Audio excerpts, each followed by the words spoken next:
As stated previously, Sonic the Hedgehog was a huge success for Sega, and Sonic quickly became a viable competitor to Nintendo's Mario. So of course, they had to make a sequel.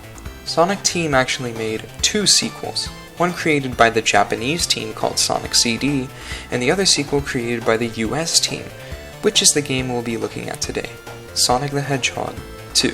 The story is pretty similar to the last game, but it has a little more meat to it than before. Dr. Robotnik has captured all the animals on South Island and put them into robots again. Robotnik is also, again, after the Chaos Emeralds, but this time it's to power his new creation, the Death Egg. Sonic and his newly met companion Tails go to free the animals, get the 7 Chaos Emeralds this time, and stop Robotnik's plans. Overall, the story is a good evolution of the previous game. Tails is especially a really good character. I enjoy his dynamic friendship with Sonic. He's a super genius, and he can fly with his 2 tails, although you cannot fly in-game if you choose him for some reason, making him essentially a skin. But it is worth noting that some people have mentioned that his hitbox is a tiny bit smaller, but yeah.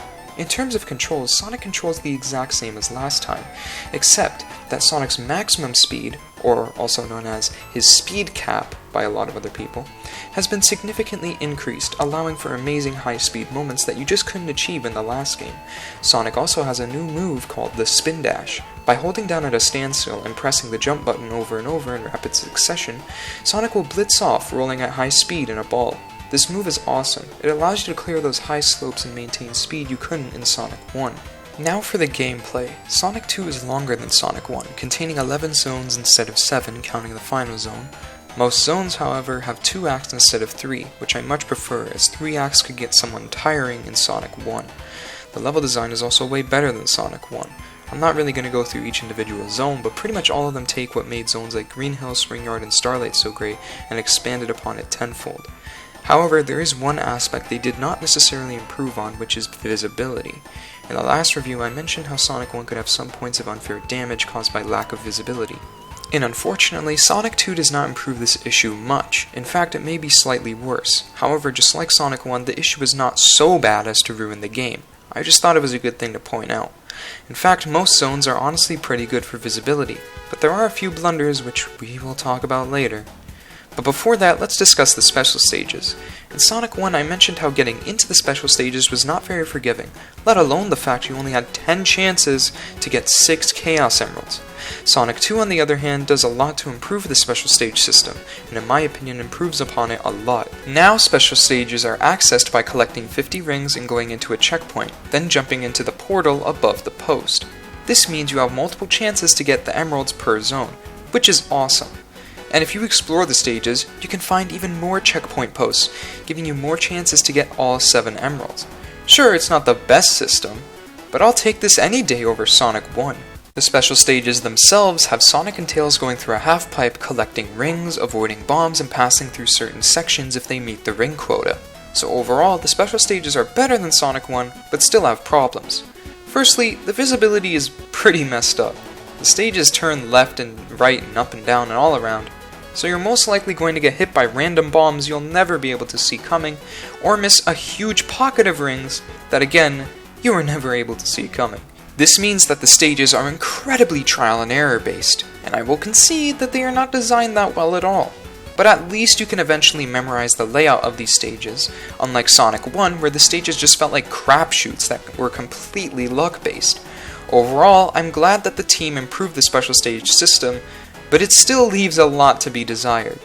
However, unlike Sonic 1, once you get all 7 Chaos Emeralds, you can unlock Super Sonic to use in regular levels. You can transform into him by pressing jump after collecting 50 rings, and he's awesome. He's invincible, jumps way higher, and is much faster. But you can still die by drowning, getting crushed, or falling down a bottomless pit. Also, you lose 1 ring a second while you play as Super Sonic, and once you reach 0, you turn back into regular Sonic. Now in terms of the level design, it was massively improved from Sonic 1. They focus on much more speed than Sonic 1, but still throw in very good platforming and exploration into the mix, with the whole checkpoint thing I mentioned earlier. The first level, Emerald Hill Zone, is the ultimate evolution of Green Hill. More speed, colorful, and still has great secrets to find. A fun stage overall. But the next stage, Chemical Plant Zone, oh man, this is the level when I always think of Sonic 2. This level is near perfection. It has amazing slopes to have fun with using the physics engine, it has insane speed, and it introduces the speed booster. As soon as Sonic touches it, he runs off at high speeds. It also has some decent shortcuts, like in Act 2 where you can skip an infamous water section by spin dashing to this upper path. Level design like this is awesome, and the zones that follow, Aquatic Ruin, Casino Night, Hilltop, and Mystic Cave, all follow this consistent high-speed platforming action very well. Until about Oil Ocean Zone. This zone is not bad by any means, but it's just kind of bland. The level is still fun per se, but the music is lacking a bit compared to the other zones, and its design is just a bit more complex than it needed to be, with a lot of diverging paths kind of placed around in areas just for the sake of being there. And unlike a stage like Aquatic Ruin, the number of paths doesn't seem to have a coherent sense of flow to it. Sure, it's still fun, but it could have been a lot better. Speaking of which, the music. I mentioned how Sonic 1's music was truly awesome, and Sonic 2 does not disappoint in that department at all. The soundtrack is a lot better than last time, as it has much more fast pace and catchier songs than Sonic 1. Have a listen.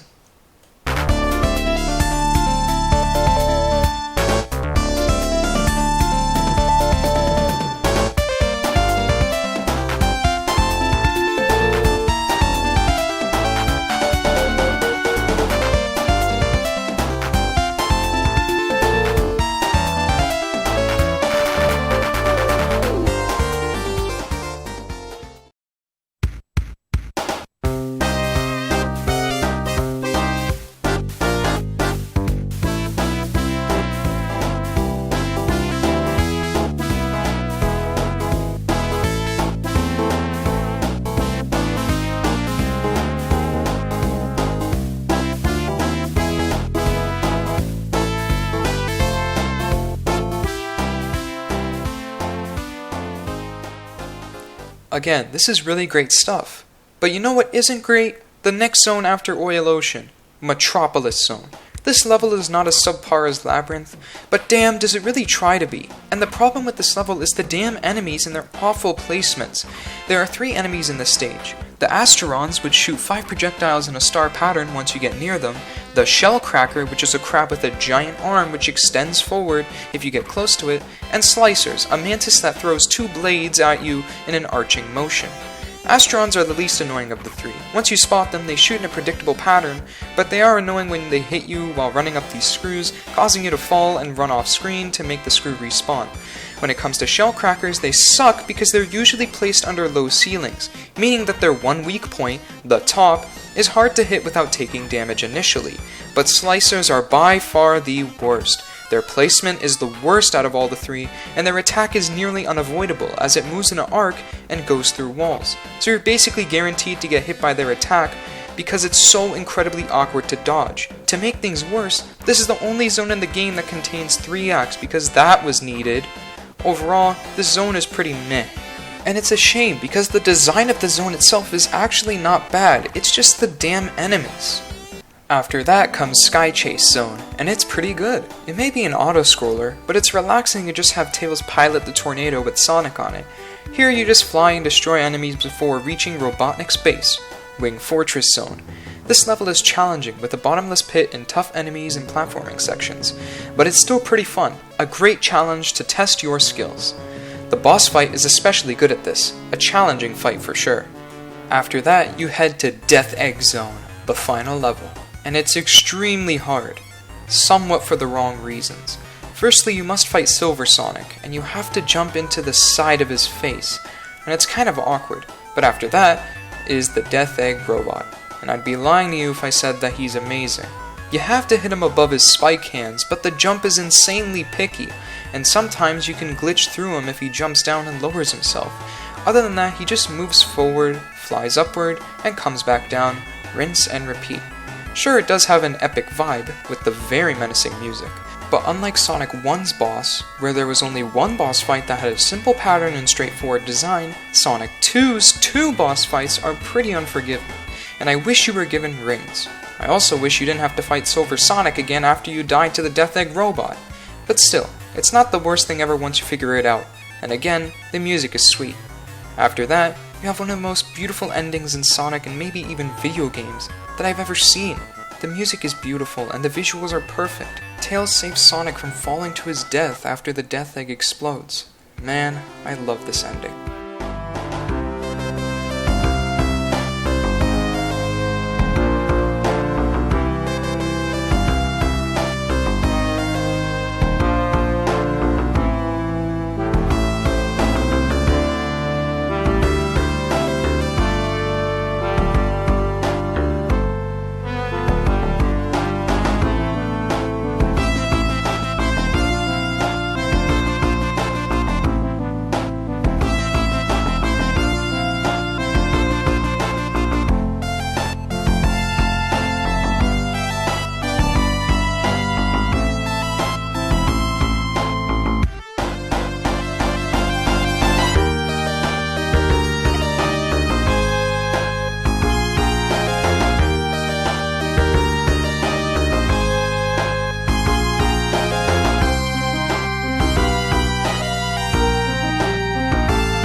And that's it. Sonic the Hedgehog 2 overall, while it may have a few problems like Metropolis Zone and the final boss design, everything else is honestly amazing. The level design is top notch, the speed is amazing, the platforming has been improved, Supersonic, the Spin Dash, and Tails are excellent additions, and this game is just super fun. One of my favorite Sonic games of all time. And I give it a 9 out of 10. An amazing game with very few problems. Thank you guys for watching, and I will see you next time with Sonic CD.